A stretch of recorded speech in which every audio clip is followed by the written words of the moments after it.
বহু চাচিরা তাহাজ্জুদ পড়তে পড়তে কপালে দাগ ফেলে দেওয়ার পর শুধু জাহান্নামে যাবে ছেলেকে সময় মতো বিয়ে না করার কারণে।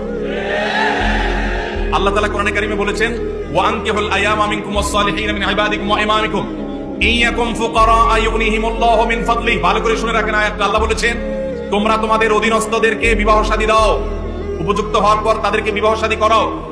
এই আয়াতের শেষ অংশটা দেখেন কত ইন্টারেস্টিং। আল্লাহ বলেছেন, ইয়াকুনু ফুকারা, তারা যদি গরীব হয়, অভাবীও হয়, ইউগনিহিমুল্লাহু মিন ফাদলিহি, তুমি বিয়ে করাও, আল্লাহ তাআলা তাদের অভাব দূর করে দিবেন।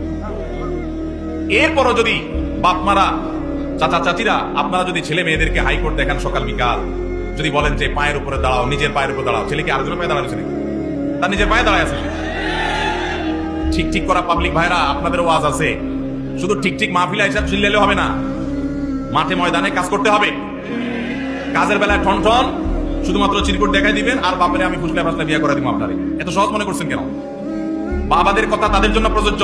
বাবাদের মায়েদের বিয়ে দেয়াতে কার্পণ্য করা উচিত না। ছেলে যদি ডাল ভাত জোগাড় করার মতো ব্যবস্থা থাকে তাহলে দেরি করবেন না। অনেক মা বাবা ছেলের ব্যাপারে কার্পণ্য করেন। কত জেনা ব্যভিচার হচ্ছে। এই যুবক যে প্রশ্ন করেছেন খুবই প্রাসঙ্গিক। তিনি যেটা জানতে চেয়েছেন, হ্যাঁ, ও তিনি তো জব করে ফ্যামিলি চালাতে পারেন। এই দেখেন, চালাতে পারার পরও বাপ মা বিয়ে দেন না। এই যুবক প্রশ্ন করেছেন, সেই যুবককে বিয়ে করানো তার বাপ মার উপরে ফরজ।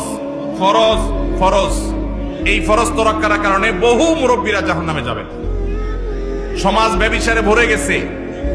শয়তান যুবকদের বিভ্রান্ত করছে। তাদের চরিত্রকে হেফাজত করবার জন্য বিয়ে করেন। আল্লাহকে ভয় করেন, তাদেরকে বিয়ে করার ব্যবস্থা করেন।